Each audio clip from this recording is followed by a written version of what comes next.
Everyone's favorite three-eyed, four-armed martial art monk of badassery returns in this week's episode of Dragon Ball Super. You know what I was waiting for this entire episode? For the reappearance of the character of Launch.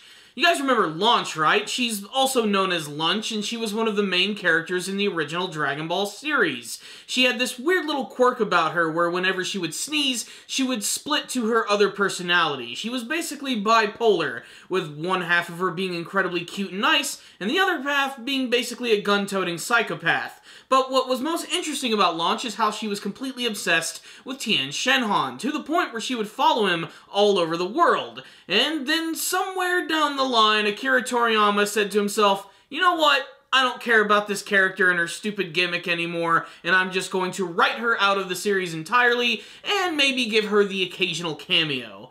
Well, you want to know something, Akira? This would have been the episode to do it. Instead, we have another new villain, if you want to call them that, by the name of Yurin, who is this one girl who has mastered the power of witchcraft, and she has ties to Tien's past. Despite the fact that it's a little convoluted and ridiculous, this was an okay episode, which continues to take the concept of power levels and basically just take it outside and curb stomp it. Look, I'm willing to believe that Android 17 got really powerful, but Master Roshi giving Goku and Tien a hard time, something about that just seems a little ridiculous. Now, we do have to remember that in this episode when they have this battle that Master Roshi has been taken control of by this girl Yurin with her witchcraft, she basically turns people into those hopping Chinese vampire zombies. And that's what happens to Master Roshi in this episode when his pervertedness ends up getting the best of him, and he ends up getting turned into the ultimate weapon. Now, Goku didn't have to push himself to Super Saiyan Blue. Hell, he didn't even go Super Saiyan. But it was a little strange that he wasn't able just to immediately remove this tag from Master Roshi's face. On the upside, we did get to see a pretty cool action scene, and of course we got to see the return of Tien, who has been doing a lot in his spare time. According to this episode, he started his very own martial arts school, and he has all of these students which look hilariously like him, just a bunch of bald guys trying to learn his martial arts ways, and Master Roshi is there basically along for the ride and hoping that he's going to run into a big-breasted girl. He does eventually get his wish, but it is really cool that Tien has actually become a full-fledged martial arts master. And of course, his appearance in this episode, we'll get to see the return of a lot of classic techniques, one of my particular favorites, which is the four-armed technique, which is what he originally used against Goku in their very first tournament with one another, where he spawns these two extra arms behind his back, essentially turning into Goro from Mortal Kombat. But the minute he does it in this episode, he immediately gets defeated by Master Roshi, who just hits him with this random electrical blast.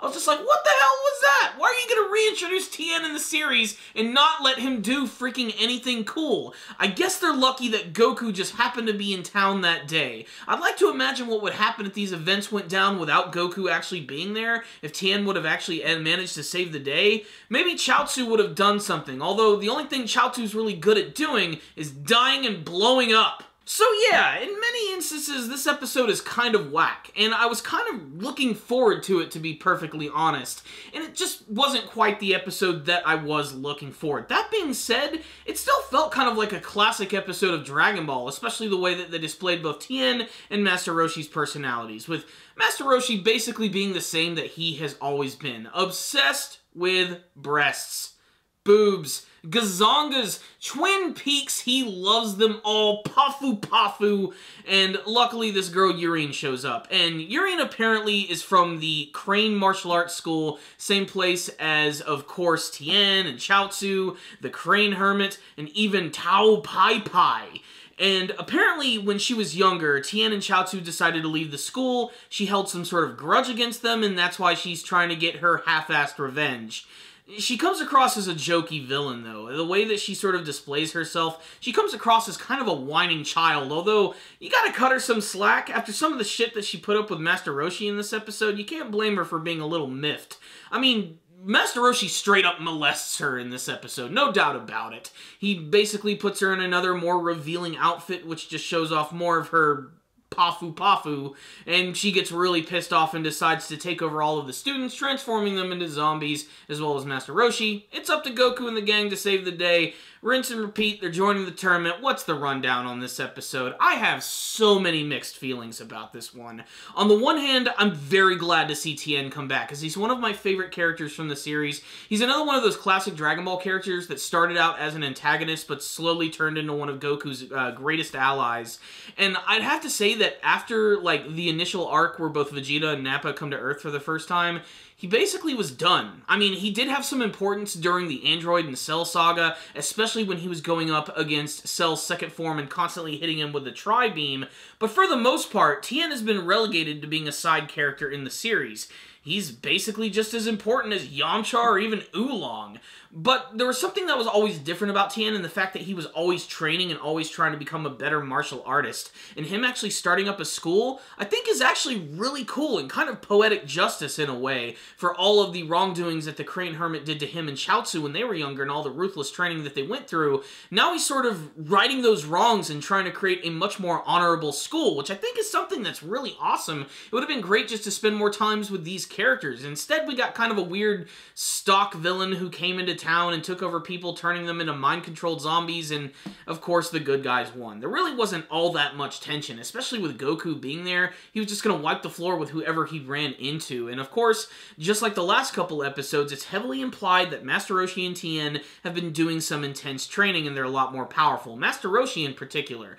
Like I said though, I'm glad they didn't make Goku go Super Saiyan or Super Saiyan Blue against him. It would have been a little too ridiculous at that point. I'm glad that they kept him in his base form. Otherwise, it would have just been really difficult to believe that Master Roshi could even keep up. Maybe with that weird witchcraft, he was able to unlock some sort of latent rage berserker-styled ability, which allowed him to go toe-to-toe with Goku. Aside from all of my nitpicking and absolute bitching about this episode, I still got a lot of enjoyment out of this one. It gave me that good old-school Dragon Ball feeling, and getting to see the return of Tien is definitely something that I have been looking forward to. I can't wait to see him bring back some classic and maybe even some new techniques in the Tournament of Power, and I can't wait to see what he's truly going to be capable of when he's pushed to the brink. And he's going to learn the hard way, because he thinks he's going to be winning a lot of money thanks to Goku telling him not the actual rules about the Tournament of Power. So I can't wait to see how he's going to react when he realizes that the universe could possibly be erased. That's probably going to make him take things just a little bit more seriously. And I have a feeling this is something that Goku really needs to talk about with his team, although I know that some of them are just going to be royally pissed off. That being said, this was a pretty good episode of Dragon Ball, expanding on the world a little bit, showing where Tien is, introducing some brand new, ridiculous, funny, and fan-servicey characters, and of course, watching Master Roshi get perverted still hasn't managed to get old, even since the 80s. So, I'm gonna give this episode a 3 out of 5. Just a fun, average episode of the series that if you turn your brain off, you're definitely going to enjoy. If you try to analyze it and think about all of the power levels, of course you're just going to get angry. If you take the episode for what it is, though, you might find yourself having a really good time. So that's my thoughts on the episode. If any of you did watch the episode, make sure to tell me what you thought about it in the comments section below. Were you excited to see the return of Tien Shenhan and his brand new martial arts school? What did you think of the brand new villain of Yurin? Did you like all of the antics of Master Roshi? And what do you hope to see from the Grand Tournament of Power? Now that Universe 7 has all of their fighters, the sky is the limit. Thank you guys for watching this review. Make sure to subscribe to the channel for all things Dragon Ball Super related. Make sure to tell me what you thought about this week's episode. I'm always down for a good conversation with you guys about it. And of course, if you liked this video, please give it a thumbs up. If you didn't like it, give it a thumbs down. I'll see you guys next time. And as always, stay dandy, baby.